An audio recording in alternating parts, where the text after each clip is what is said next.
welcome to Knit Night 62, the Sweet Lavender Knits podcast. My name is Christine and I'm coming to you from outside of Toronto, Ontario in Canada. Today is April the 25th, 2021, and it has been a very long time since I have sat down for a knit night, and I can say I have truly missed you guys. I have truly missed being able to record a podcast and share my adventures in crafting, whether it be knitting, crocheting, anything really, like as the mood fancies, I should say, because I tend to dabble in different things at different times of the year. You can find me on social media, on Instagram as sweet_lavender1 and on Ravelry as sweetlavender1. We are also a group on Ravelry called the Sweet Lavender Knits group. Come on by, check us out. And if you fancy, do join in. I have all the links of anything that I speak about, the projects, the podcasts, the patterns that I mention, any of those things. I have links down below in the description box, and there are also timestamps to move through different sections of this podcast. Today I have some works in progress that I'd like to share with you, as well as some lovely things that I've been up to, and a show and tell object from the past. And I'd also like to just share with you some books that I've been listening to, and just some stuff that I've been doing over the last, how long has it been, 5-6 weeks, I don't know, but a long time.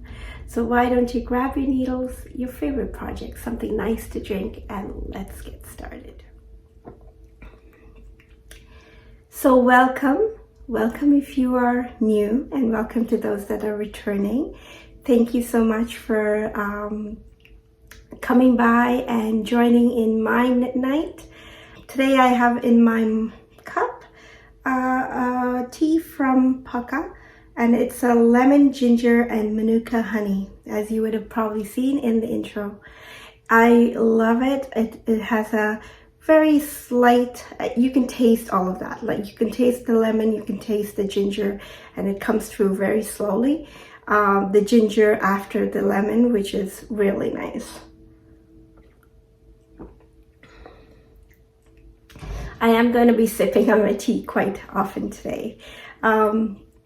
Yes, like I said, I am so thankful for you to be joining me today. It has been such a long time, and it feels a little funny in sitting in front of the camera, so just bear with me as I try and get back into the routine of things. I have to say, if you are new, you are probably wondering what this big deal is about me not podcasting in a while. I had a pain in my arm, just below my elbow, and between my wrist and my elbow actually, and I went and had it checked out, and it is not tendinitis or tennis elbow, as I was a little fearful of that, which was good. And I was simply told that what I was doing repetitively, it needed to slow down, and it needed to stop for a while until the pain would go away.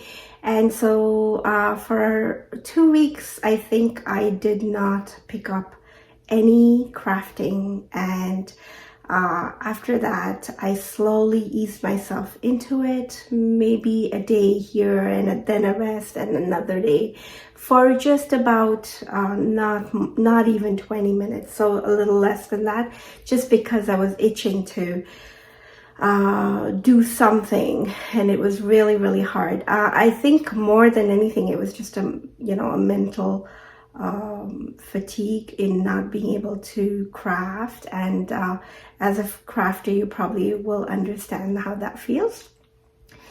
And it was a little bad to the point where I was not even watching knitting podcasts. The only ones I would watch are the weekly vlogs that Dawn stays. My Instagram friend Dawn and Lesley would put out on a weekly basis, and that was it. I didn't want to watch any knitting podcasts because I was just feeling like a little down that I could not knit myself. And then I was home. I was off of work. I am working from home. I was off of work and had literally nothing to do. I was in bed because of aches and pains, and so I just ended up watching a knitting podcast, and I can say that it just brought back everything. I was like, I will just watch and enjoy others' makings, and then that was why I picked up the crafting just a little bit here and there. And I can tell you, so now I'm not crafting as often as I used to, as long as I used to in a day, but it is definitely helping because now I'm sort of pacing myself, and yes, so it is nice. The podcast that I found while randomly watching different podcasts was Unico Knits, and she is out in, I want to say, Denmark. I could be wrong. But yes, it's a lovely podcast. I just started watching from episode 1. I think she's been podcasting for maybe less than a year, I would say. But it's a lovely podcast. She is also a yarn dyer, and she has some really nice yarn. Yes, and she's quite you probably know about her. I just didn't, and it was new to me. But yeah, it was a nice, very nice, lovely, slow and calming kind of a podcast to watch. And she has some nice makes, which was really nice.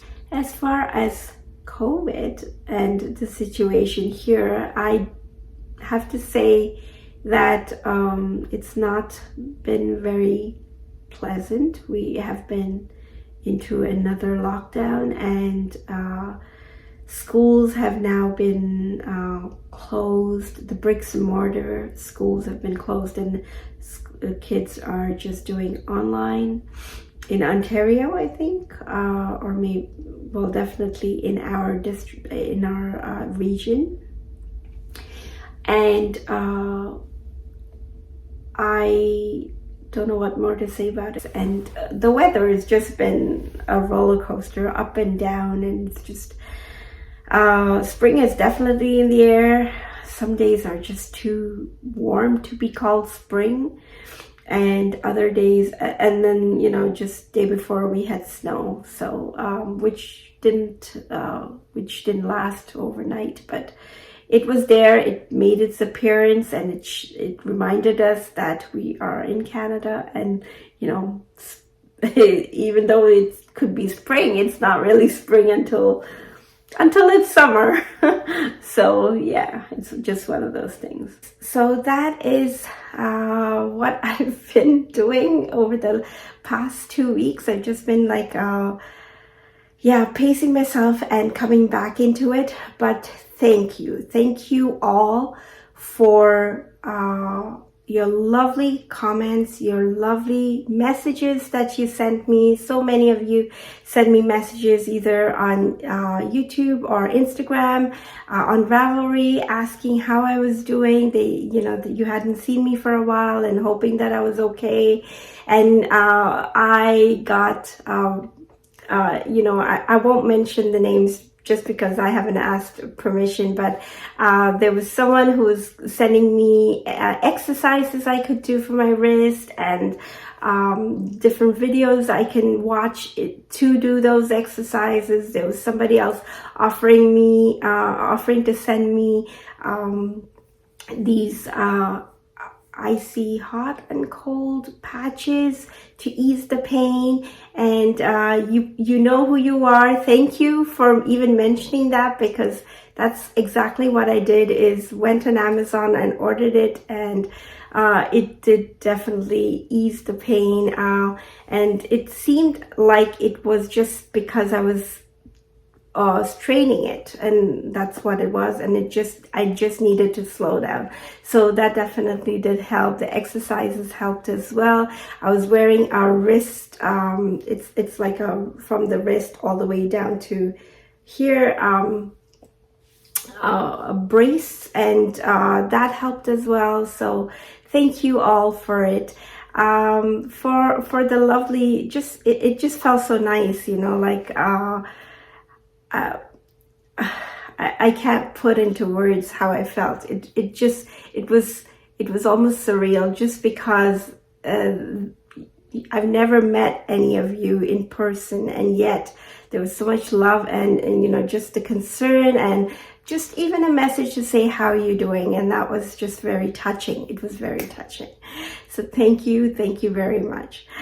I have to say that because of obviously, I think if I do a lot of crafting, I will just be hurting myself again.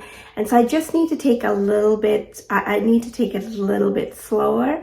And so I thought that, unfortunately, as much as I'd liked this idea of doing a weekly podcast in the beginning of the year, it may not be feasible at this point, just because I want to be able to share content, things that I am doing, working on, and if I am not crafting, there isn't much to share really. So I might have to just go back to doing maybe once in 2 weeks or 3 weeks as I used to, and I'll try I will do my best to try and keep it at a pace where it is that I have things to share with you. So I hope you don't mind that, and I hope you will understand.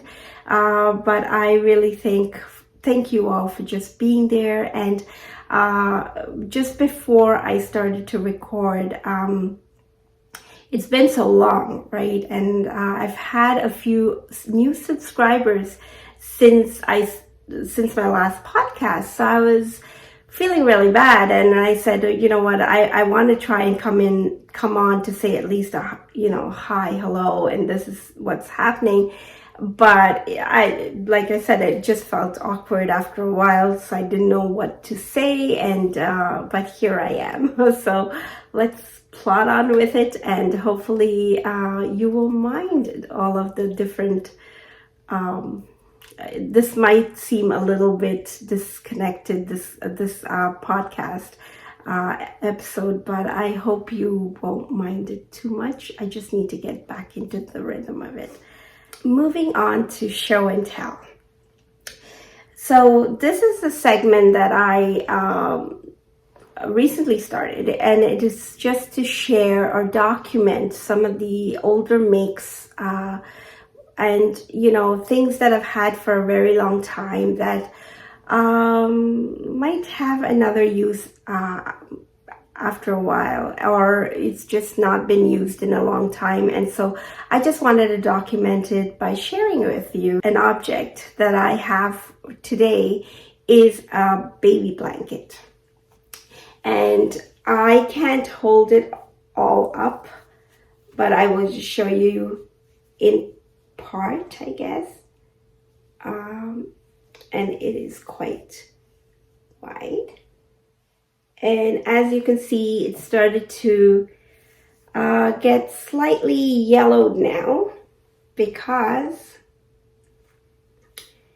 it is 21 years old. My oldest son turned 21 this month, and this was his christening blanket or dedication blanket. And this was a pattern, it was a booklet that we got with the yarn, And the yarn, I don't remember what it is, but it's a very, very soft, probably acrylic, but very, very soft baby yarn. It has a little bit of a sheen to it. And the pattern, it had an array, maybe about eight baby blanket patterns in that booklet. So it was a booklet, and we made a few of those patterns from that booklet, we being my mom and myself. But this blanket is very special because it has 3 generations who made it. My grandma, my mom, and myself. And the 3 of us, I had no idea about gauge back then. I did not know anything about blocking. I mean, I'd heard about it, but I didn't think it was important. So the blanket was made. It has been washed. It's been used for all 3 of my kids for their dedication. But as you can see, it's starting to color slightly yellow now. So I thought I would maybe get it, I don't know, professionally cleaned a little bit and vacuum packed and put away for the next generation, maybe. I don't know. But yes, this is the blanket that I wanted to show you. It is crochet, if I didn't mention. It's a crochet blanket, and I know that I used a 5mm hook because that was the only hook that I had at the time. And I have like 3 or 4 of hooks that are 5mm. So yeah, my mom and my grandma worked on it as well, and I thought I would share that with you. That is my show and tell for today. I'm sorry, I don't know the pattern name, but if I find, I should have the book somewhere, the booklet. So if I find it, I will put up the pattern name and the details of the pattern.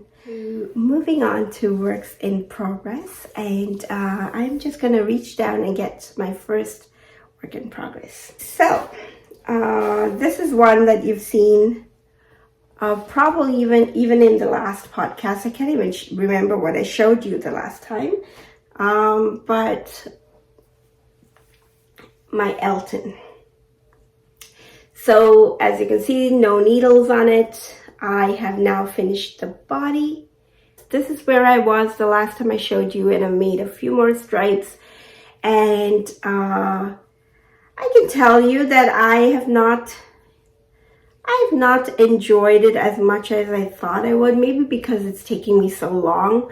So I may even have rushed it a little bit. I don't know, as in to bind off. I don't know, but I measured the stripes from the underarm, and it said that it had to be 13.5 inches before the ribbing on the bottom. And I couldn't wait to get to that point. I don't know why. Yeah, it's just one of those things. Then I did a 1x1 ribbing as the pattern calls for. And it asks for a tubular bind off, and that's what I did too. So let me tell you a little bit about this. Okay, it's quite a bit. And a tubular bind off is that you measure out at least about 4 or 5 times the length that you are going to bind off, and then you break the yarn. And then you've got to use a tapestry needle, and it's like you sew the bind off, if that makes sense. I don't mind the tubular bind off at all. I've done it a couple of times, but I can tell you every time this always happens is so there are a couple of steps in the bind off. So let's say there is a 1, 2, 3, 4. It's like a Kitchener stitch, slightly different kind of a bind off. The step 2 and 3, I think, it always tells you that you have to be careful not to tighten it too much. And so I always end up doing this you can see like in the beginning it's very loose. I was half-minded about like ripping it back and just doing it all over again, but I couldn't be bothered again. But you can see once it gets, once I get the hang of it, it gets a lot neater. I can see that it gets a lot more even, the bind off. So I think, I just have to remember that when they say don't tighten it too much, just means, carry on. And for my gauge, it's okay. I don't know. I mean, I find like it's always like that. Like the first couple of stitches, I'm just trying to get the rhythm of it, and then I settle into the actual bind off. I wish I could like do, maybe that's what I should do. I should do like a practice on something so to get the rhythm and then do the actual project. Yes, note to self for the next tubular bind off. That's what I will do. I will try to remember. Okay, so let's talk about the pattern. Like I said, I think it's just tedious for me. First of all, I'm not used to knitting just mohair, and I find that at some places it's just, I hope it looks nice once it's blocked. I think it will. I mean, the colors are nice. The color is pink. I like pink, but I just don't know. I mean, nothing wrong with the pattern. It's Joji. Did I mention the pattern is Elton by Joji Locatelli? It is a very popular pattern. It's just, I don't know why it's just not working out for me. And I just rushed it, and I hope it blocks out okay. But let's talk about the needles. So the knitting, I mean the body and all of that, I did on these. They're Knit Pros, and they are 3.75 millimeters. They're also the smaller 4-inch needles, and I used a long cord. I believe this is like a 60 centimeter cord, so it's pretty long, and it worked out fine for me. Actually, maybe it's a 40 centimeter. I can't. Yeah, because I'm using the other one, the longer one, on another project that I will share with you. But this is probably the 40 centimeter cord. Love the joins, love the needles, love these tips. I wish they would go down a few more sizes. This is 3.5, as I said. I wish they had a 3 millimeter. I'm going to look because I don't know if they do or not, but if Knit Pro and Knit Picks are, I think, similar, because these cords are Knit Picks. These are 3.5, and the ribbing on the bottom required me to go down a needle size, required me to go down to a 3 millimeter. I had to look through all of my needle sets and try and find a 3 millimeter. And the only ones I had 3 millimeters in was my Zings, which are DPNs. So obviously I could not have done the whole bottom ribbing with DPNs. So what I did was I went up just to the next smallest size that I had, and it was a 3.25. And these needles, I haven't heard people talk about it very often. It's actually written quite clearly on these needles. It is a set, and I've mentioned it before here. It is my first interchangeable set. It was a gift that Mom and Dad got me. And they're the KA needles, which is Amibari, and it's a Japanese company, and these are bamboo needles. Love the joint. I absolutely love the joint. Once you screw it on, you don't need to like use a tightener or anything like that. You just screw it on and it stays on. Never come undone for me. I do not like the cords, unfortunately, especially for the smaller needles. the cords get thinner, and they're like basically like fishing wire, fishing line. And this join here gets weak as I'm knitting. I guess I'm pressing somewhere on it, and I have lost a couple of cords. Now, just after one use, you can see that, I don't know if it'll focus for me, but you can see that it's starting to get a little bit of a kink there. And they snap off very easily, and the cords are, you know, you can buy the cords separately, but really, like, if you're going to be spending so much money on the set and then having to buy the cords so often, unfortunately, you know, that is just the downside of this set. Let me show you the whole set. It comes in this case, and has all of the needles. Am I holding it upside down? Oh, right there, and it has sizes going up till 9 millimeters and down to 2.25. I didn't know that, but 2.25. They come with different size cords, and yeah, so the size of the needle depends on the size of the cord. So these cords have different tips, so you can't use the longer ones for the smaller needles, because you have to go with the tip that fits into the needle, if that makes sense. So for this project, I needed at least a 40 centimeter cord because of the length of my you know, the bottom hem. And this was my longest, and it was probably, I don't know how long this is, but it's not very long, I can tell you that.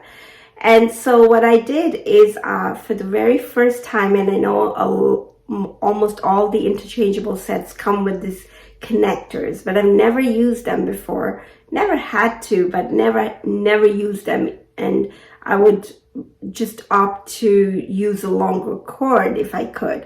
But this time I had to, because these were the cords that would fit onto the needle, and I can tell you the only downside with this set is the cable. I love this connection. It is so it's much thinner than this connection right here. So your knitting literally slides like butter over it. Like there is no kinks, no stops in the way your knitting slides over it, and it was perfect. I loved working with it. The only thing was the cable. I wish they made better cables, and then the set would be a really good set. I opted at the time, I didn't know a lot about the different sets and everything, and because I do get pain in my hands due to rheumatism, I opted for bamboo needles just because it'll be a little easier on the hands. I didn't know any better at the time that these 4-inch tips are shorter tips as opposed to the normal, the regular 5-inch tips. But I can tell you, I love the needles. I love the connection. I love the this little connector. Is that what it's called? But yeah, the join here. The only thing is the cords, unfortunately. But yeah, it is what it is. Anyways, I will just put that aside to keep it from clanking. And that is my work in progress. I am on to sleeves now, and coming back to this garment here. So I'm on to sleeves now, and I just need to pick up the sleeves. It is a drop shoulder. It is also sort of like a boxy style. If you know, all of you probably know this pattern. so well and can describe it a lot better than I can. But yeah, so I'm just gonna have to pick up these sleeves and get them done. I look forward to having this done. You know, I wanted to have it done for spring. Obviously, it didn't pan out that way, but we'll see. I now remember what I was sharing with you, a little bit of what I was sharing with you the last time. I think towards the end of the podcast, I mentioned knitting forecast and patterns that were on my mind and what I hope to, you know, work on or get onto the needles.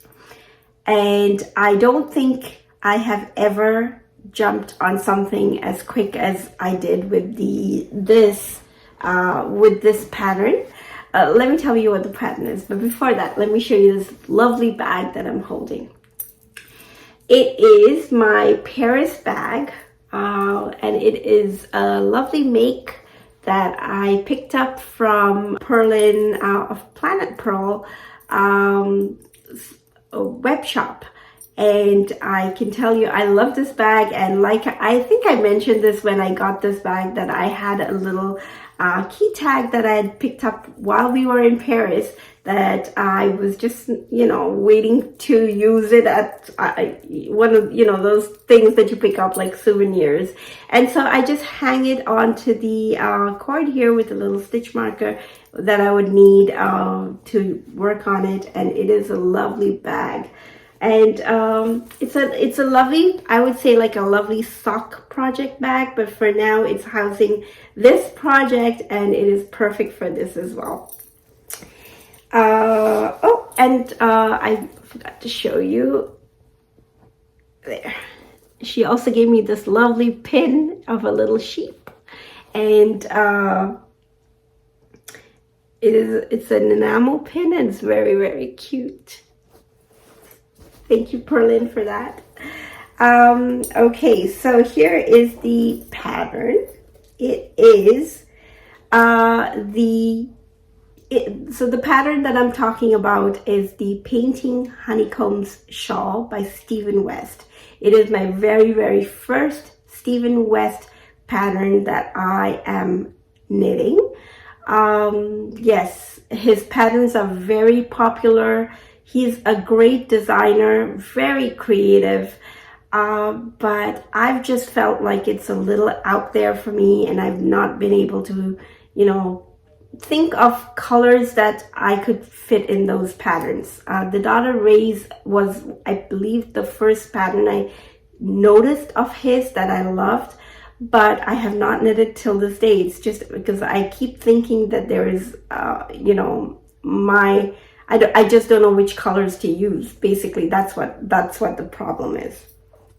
But this pattern, I saw it, I mentioned it to you guys, and as soon as I could, you know, start to do something, this is what I did. Instead of picking up any of my works in progress, I just cast on for a new one.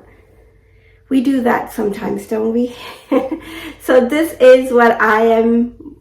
This is what I've done so far. I will just, it's really hard to show because it curls up, but it is, yeah, it has these honeycombs, and very interesting way of knitting it, really. I like it. And then you're using different yarn in the background to fill in these honeycombs. And yes, so I have, because shawl knitting was always my favorite because of the long rows, and I just like to be able to do something slowly and take my time with it. It's been such a long time since I have worked on a shawl. Yeah, so this is what I've done so far, and don't mind these markers. When you are casting on like a million stitches, okay? Not literally, but a lot of stitches. I am doing the large honeycombs. I think that that's what it's called. Let me check my notes. It's the big honeycombs. and I'm using the Knit Picks needles with a 60 centimeter cord. So it's a really long, it's a long cord, 60 centimeters, and I am not a good podcaster. I don't know how to present these things in a very nice way. I am midway through a row. Yes, it's been a while. There we go. Well, actually, it doesn't matter if it's been a while or not, because if you are a long-time viewer, you would know that I always do these kind of things, and I never learn from my mistakes. This is how I roll. Yes, and look at me showing you all the back and everything, but it's actually nice on the back too. It makes like stripes, which is nice. Yeah, but it's just a lot of stocking stitch, and you do have to purl back. So I've been taking it very slow, especially with the purl rows, because that tends to hurt my hand a little bit more than the knit does. But yeah, okay, so let me show you what the yarn is. And again, I tell you, like, I really have been liking knitting from stash. And so just shopping in my stash and looking for things, for yarns that I could use up, because yes, I have quite a bit of a stash that I am trying to, trying to use as much as I can. Okay, so I can't show you the yarn just by itself because they're attached to the shawl, obviously. Both of them are Elise. Elise is the brand of the yarn. It's yarn that my son picked up for me. But yeah, so yarn, and this is the same yarn that I used for my Winterfell jumper that I wore last podcast, or the one before that. So it's a little bit of a heathered gray, very dark graphite gray, I would say. And then this is Elise Luxe, I believe, and it has stellina in it. So that little sparkle and this gray I thought would go with this. I realized this is a lot darker, but I thought I would pick it up on that. And of course, it's got the pink and the grays and the whites that, I think it looks nice. So I have, this is like 800 meters, I believe. It's a little bit of a finer fingering, not as thin as lace, but just a finer fingering. And I can tell you, it is light, but also warm. I can tell you that from my Winterfell. Like, I love that yarn. And it's very affordable, and you get like a whole bunch of colors. So Elise, there you go. It's a 50-50 blend, but this one has it's deluxe, so it has a little bit, maybe cashmere, I don't know, but it's a little softer. You can feel it's got more, it's more plump as well, which is nice. So those are the yarns, and that is my second work in progress. And yeah, so I have been working on this, and I've been Elton. And I can say that, there was another project that I've been working on too. I'll show it to you the next time. I have to say that because of that period where I could not craft, and I was just starting to get a little miserable. So I was thinking of other things that I could do without the repetitive motion of knitting or crocheting or something. And it gave me an idea, and my daughter was interested. And so I thought, you know what, maybe I can get her, because I couldn't do a lot of the lifting with my arm. I asked her if she would be interested in, maybe a day just to work on some dyeing. And so one Saturday, that's what we did. And and she really liked it, and she said that she would look into doing more dyeing with me. over the summertime when she's off from school, and maybe that's something that we can do together. So I look forward to that. I'll keep you informed about that, but there are some yarns that I want to share with you that we dyed up.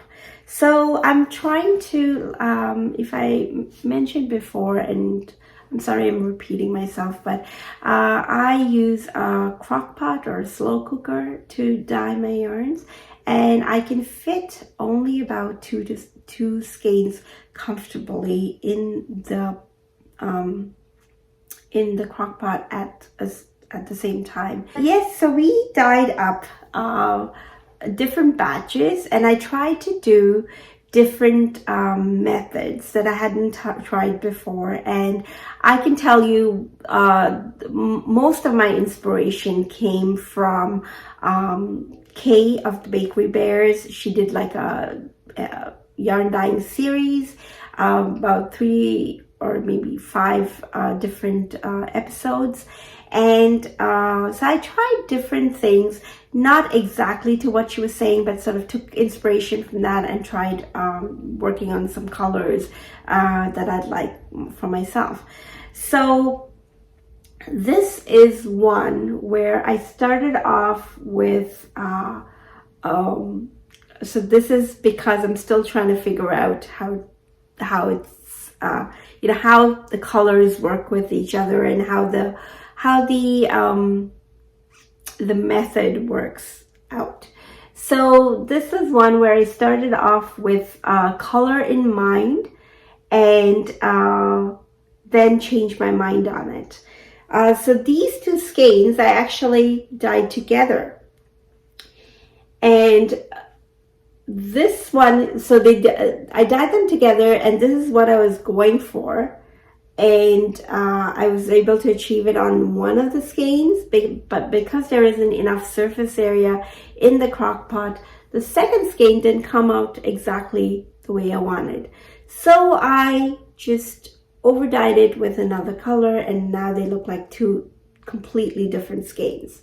So yeah, that was something I also learned that I could do, which was nice. Yes, I just managed to unravel it, but you can see it has a lot of colors in here, and it's mostly yellows with a tinge of purple in there. And this reminds me of creamsicle, those flavored creamsicles, yes, that we get. And I thought we would like give them just names, not because of anything else, but just what it looks like at the end. So I don't start off with an inspiration as yet, because I'm still trying to figure out how the colors go together, but I have some colors in mind, and then I kind of play with it. So that's the first one, and like I said, these two skeins started off being the same, but it's turned out different. This is the second one, and this reminds me of sherbet, doesn't it? Like summer sherbet. And it has the purple streak in there. It did start off with the yellow, but the yellow came out a little too pale, and so I over dyed it with some peachy pink. And yeah, lovely. I think it looks lovely and bright and summery. And then the third one, this was a different technique that I used, and I really like this, and my daughter called it sea foam. And it has a little bit of, it's a different technique as well as a little bit of speckling. So I've used some burnt orange speckling there with nice sea foam. Yeah, it reminds me of the sea. So there. Those are the yarns that I've been up to, and I have really liked it. The base is Knit Picks. I'll put it up on the screen. It is a bare base that I got from Knit Picks, and I have really been enjoying dyeing. Just the coming up with the colors and then trying out the different techniques. So yes. So yeah, for now I am just going to continue dabbling in it when I can, And maybe in the summer, if my daughter wants to take it up and sort of help me out a little bit more, it'll be more her project than mine. Maybe we will put them out on Etsy or something like that, so that we'll be able to fund this new hobby of hers in some way. We'll see, but I'll keep you posted. The other things that I have been doing, of course, when I could not craft, and something that I've been enjoying since this lockdown back in 2020, April, was listening to audiobooks. And one that I have found recently, well, over the last 4 or 5 weeks, I've listened to quite a few books, and I've really been enjoying the Robert Galbraith series, which is actually by R.K. Rowling. And I have to say, I have really enjoyed it. I should clarify that a little bit. I loved the first book, which was The Cuckoo's Calling, and I liked it so much that I listened to the second, which was The Silkworm. That was a little hard for me to get through, but I kept up with the series. And the third one was The Career of Evil, and that was a little bit better. So I like to go through a series and sort of not quit halfway, but I can tell you that I like The Cuckoo's Calling, the first one, the best so far. The other book that I have listened to, which I really, really liked, and the Robert Galbraith series was a recommendation after I listened to this book, and it is by A.J. Finn, and it's called The Woman in the Window, and it is a psychological thriller, I would say, and it just keeps you. It has that drama and storytelling and all of that, but it was a really interesting read. A little bit of an eye opener into the world as agoraphobics feel, and how they view things, and just some of the challenges that you're faced with. So yes, it was definitely one that I enjoyed, even though the material was a little bit hard at times, but there was a lot of story in it. So yes, those have been some of the books that I've been reading, and I've really been enjoying listening to a podcast or listening to an audiobook, and listening more than watching, because I think it was hard for me to see others being able to knit and craft and not being able to, but I'm slowly getting back there. But yes, those have been the things that I've been doing, and I hope all of you have been keeping well. I thank you so much for joining me today and spending some time with me. I really appreciate you taking the time to leave me a comment, and if you are new and you've come by this podcast, if you enjoyed it, do subscribe and join in our knit nights. And this is basically what it is. It's you being part of my knit night. Do let me know what you are working on. I'd love to hear from you. So thanks again for joining me today, and until next time, happy knitting. Bye-bye.